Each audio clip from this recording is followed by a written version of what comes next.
Hi everybody, this is Carrie with Golden Heart Ranch, and this week we are going to be making some homemade shakers to use for a music class.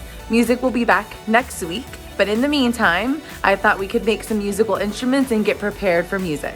So today we are going to make a variety of different shakers. You do not have to make all of them, of course, but I want to show you a couple of different options so that you can come up with the best ones that work for you at home using some materials that you might already have at your house.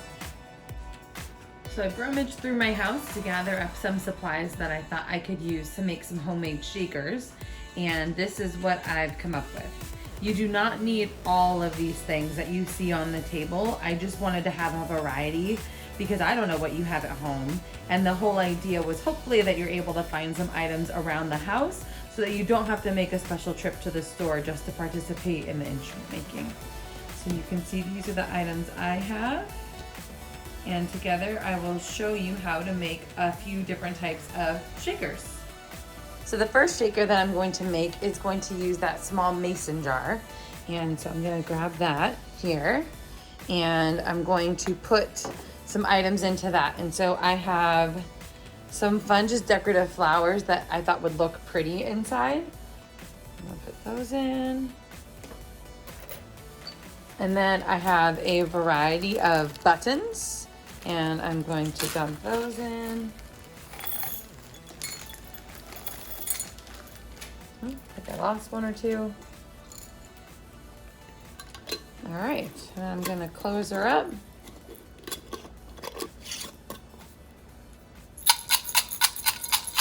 And we have a shaker.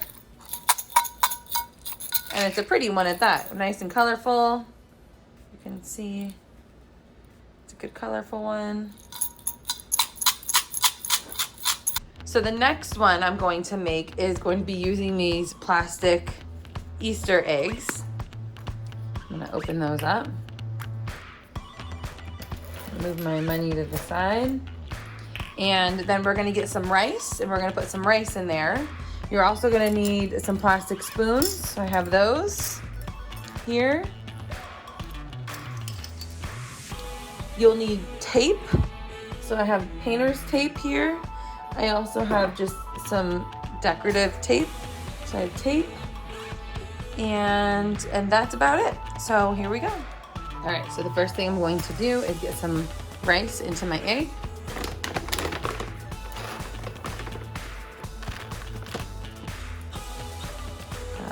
Some rice in there. Make sure it's closed. I'm gonna go ahead and make 2 of them.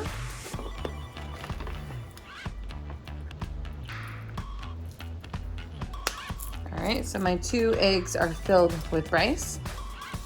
So I've got my egg with rice and I have my 2 spoons. I've cut 2 little strips of tape to make this easier.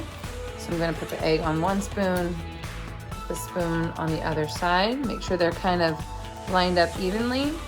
I'll hold it with one hand very carefully and I'm gonna take the tape. I'm just gonna wrap it around the egg.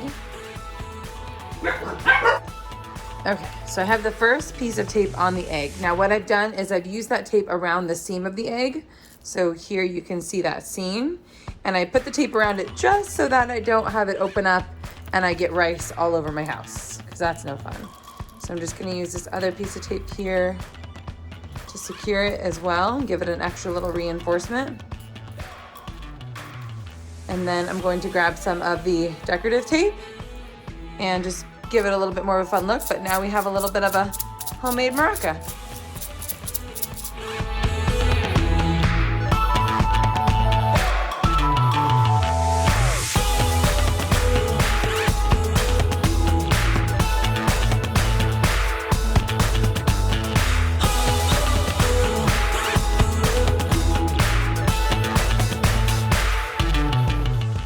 These are the 2 shakers that I've made. So they both are an Easter egg with rice inside. This one I've secured with tape on the bottom and the top and used decorative tape to make them shiny and fun. This one I secured with a rubber band around the spoons and then I put some ribbon on the bottom there. Both of them work. So for this next one, I'm going to use 2 small paper plates. I'm going to use some bottle caps that I have here. I will need a hole puncher. I don't have a single hole punch, a manual one at home, but I do have a 3-hole punch, so I'm gonna use that. You'll need scissors and ribbon for this one. So to get the holes to line up properly, stack the plates. You can see I've already done one, so that they're flush together. And I'm just gonna go around and punch holes spaced out, and then we'll move on to the next step. All right, so I have the holes punched. So the next thing I'm going to do is I'm going to separate my plates, and I'm just gonna put a handful of these bottle caps inside here. It doesn't matter the amount, it's just gonna become a musical shaker. I'm going to then turn my plate over upside down. So now I'm gonna turn it upside down so those bottle caps are inside, like I'm making a sandwich of some sort. And I'm gonna line up these holes as best I can here. And then I'm going to use ribbon to tie through the plates.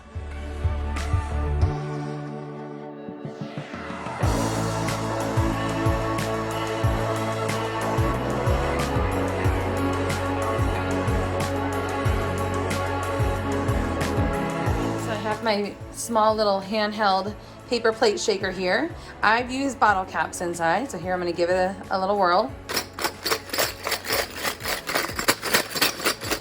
All right, so it works pretty well. It's holding up nicely. Make sure to tie the ribbon tight so that the bottle caps aren't slipping out in between the holes. Feel free to decorate it. Feel free to draw, paint, color, put stickers, whatever you would like to do to make it yours. This is your instrument and make it fun, but that is my bottle cap shaker. If you don't have bottle caps, I just happen to have a bunch lying around, then you could use coins if you have some spare change laying around. Another option would be to use washers, like metal washers like that, if you have any of those extra guys lying around, or any other item that makes noise when you shake it together and it bounces against each other. So the next one we are going to make, I'm gonna put this one to the side, is we are going to make a musical instrument with this and some little bells. If you don't happen to have a wooden dowel, I just happen to have a package of these in my house. Another option would be to use popsicle sticks, or you could use a paint stick. Happen to have one of those lying around as well. So you have some options with this one. If you use a paint stick, you might want to use this side as the handle because it's already nicely shaped. And then you could start from up here with the little bells and the ribbons. So I'm going to use the dowel since that's what I have. And I'm going to work on putting together the bells and get that going. So I'm gonna take some of the fishing line and cut a decently sized piece here. Okay, and then what I'm gonna do is I'm gonna secure it to the top of my dowel. And I'm gonna do that by wrapping it around a couple of times and then tying it in a pretty secure knot at the top.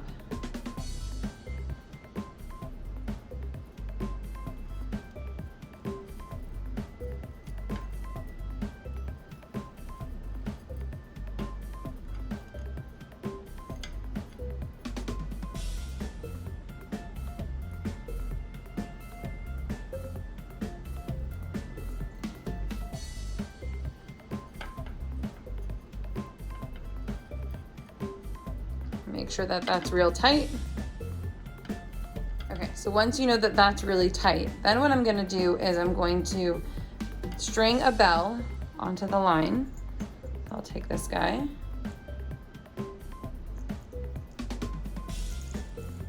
And string them on. And then I'm gonna loosely wrap just around a little bit. And then I'm gonna string on another bell. Grab another bell, grab a different looking one. The shiny ones seem to be the best ones, but these ones work too. They're just a different sound.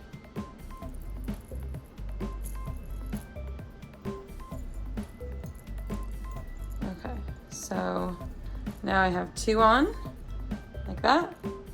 And I'm just gonna keep going around and get a few bells on my dowel. see I have 6 bells now.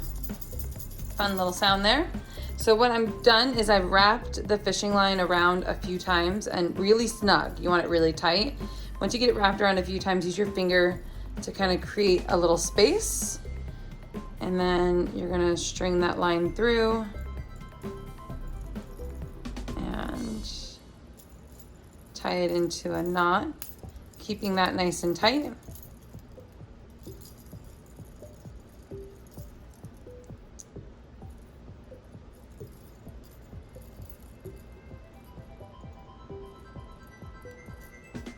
I'm going to attempt to double knot this. May not work. Okay, so I think what I'm going to do is I'm going to leave it as a single knot, and I'm going to just do one more, and this time be a little bit more careful not to release it all the way so I can get a double knot. So I've used my finger as a placeholder. I'm going to string it through.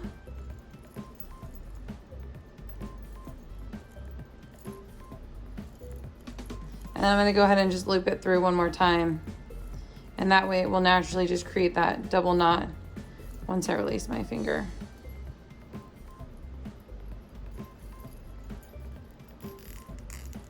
There we go. There. Okay, so I've tightened that up. Sorry, I keep losing the camera. It's a little awkward to hold it and film. Okay, so I've got a double knot here. I've got it wrapped around a few times. I've got the bells secured on. Make a fun noise. So the next thing I'm gonna do is I'm gonna trim off the excess. So I'm gonna do that. Now I don't wanna take the chance of the string coming off if I'm shaking it vigorously and the bells going flying. It's pretty tight, but just in case, I'm gonna go ahead and take a strip of my tape here and just put a little piece there and put a little piece here, and that should help keep the fishing line from coming off of the dowel. So I'm gonna do that now. Okay, so I have one piece here and it's kind of going over the edge of that fishing line, which is good. It'll help hold it in place so I can get the tape to stick.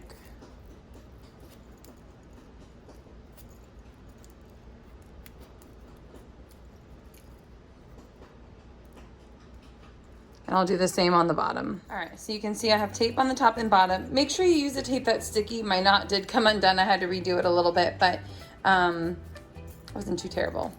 But make sure you use a tape that sticks pretty good. You wanna hold that fishing line in place. Got my bells. This one's a nice soft sound, so for those ranchers that don't like harsh sound, the paper plate shaker is a bit noisier. This can be a bit noisier depending on how you use it.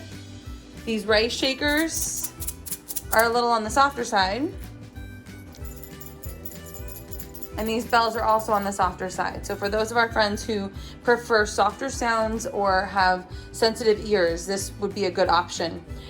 So the last part for this one is to put some decorative ribbon on this if you'd like. I like ribbon, so I'm gonna put some decorative ribbon on my dowel bell shaker here.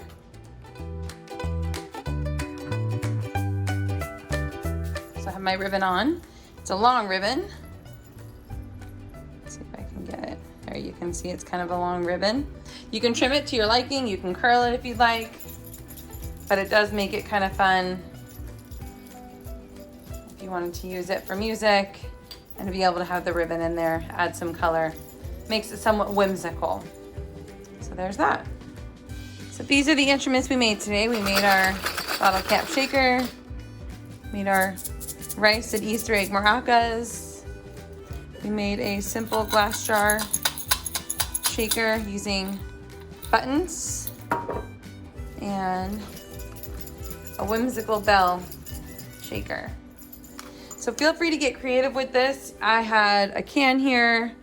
You can put something inside of that and use that as a shaker. What works really well, if you fill this with an item and then you take a latex balloon and you cut the end of it off and put that over it and use a rubber band to seal, it'll hold the things inside. I don't happen to have any latex balloons because I'm allergic. So I would use something different, but that's an option. I happen to have an old medicine bottle. You could put items in here and shake that to create an instrument. There's lots of different ideas and thoughts and opportunities. So feel free to join me. I'd love to see pictures if you do create any of your musical instruments. Please feel free to hashtag MyGHR, and you can send us pictures privately if you prefer it that way. If you need to reach me or have any questions for me, my email address is Keri, Keri, at goldenheartranch.org.